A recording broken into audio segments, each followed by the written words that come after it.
On March 18, 1967, an attraction opened that would forever shape the way guests experienced the Disney parks and the stories that the Imagineers wanted to tell. This is Dateline Disney, and today we are covering the topic of Pirates of the Caribbean.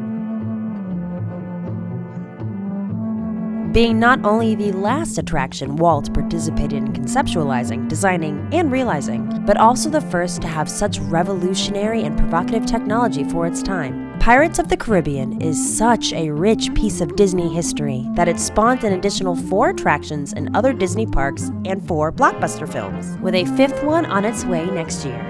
Just after the 1964 New York World's Fair had ended, Walt Disney was glowing after the success of his ventures there, with It's a Small World and Great Moments with Mr. Lincoln both showing off the creative Disney spirit, as well as the advancements they had made in their audio animatronic technology.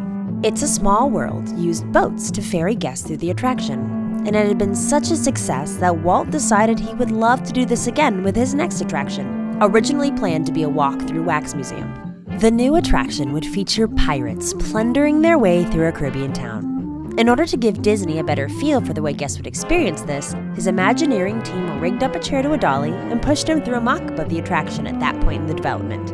The pirates around Disney were all chatting quickly and over top of one another, and in addition, the boats would move so fast that it in turn would make it nearly impossible to hear everything being said. This worried the Imagineers, afraid that Walt would not approve, but his reaction was just the opposite, as he loved that guests would always have some new dialogue to pick out each time they rode. When it came time for Pirates to debut, despite its opening occurring several months after Walt's death, he had already gotten the plans for the attraction's opening night down to a T. Opening alongside the attraction would be the dinner theater turned atmospheric restaurant, the Blue Bayou. While there was meant to be a show performed for the guests dining there, the focus shifted towards ambiance after a dress rehearsal of the play. Disney historian Jim Korikis recalls that after a trial of the original plan for the Blue Bayou, Walt Disney went on to proclaim, "In this restaurant, the food is going to be the show," along with the atmosphere. When opening night did roll around, a Disney performer by the name of Wally Boag was enlisted to hijack the sailing ship Columbia, where members of various press outlets preparing to report on pirates would be riding. Wally would pretend to alter the ship's course toward New Orleans Square, where the new attraction was located. Once there, a pirate crew would burst into a fake entrance and declare Pirates of the Caribbean open. It was christened by actress Dorothy Lamour when she smashed a bottle of water over an anchor. Their water was believed to have belonged to a real-life pirate, Jean Lafitte. Pirates was, and still is, one of the largest attractions ever created by Walt Disney Imagineering. On the attraction alone, roughly $8 million were spent, bringing the total cost of New Orleans Square up to around $15 million. The attraction was not cheap in any way, and it shows. It features 122 unique animatronics, 68 of which are humans, and the other 54 being animals.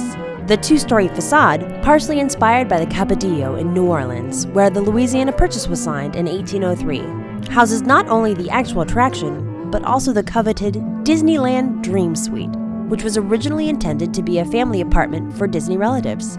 Instead, it opened as the Disney Gallery, an art museum and retail space until 2007, when the Dream Suite took its place. However, the Disney heritage is still evident in the wrought iron railings of the Dream Suite's balcony, where guests with a keen eye can pick out the initials of both Walt Disney and Roy Disney, ornately hidden within the fanciful designs of the railings. Thanks for watching today's episode.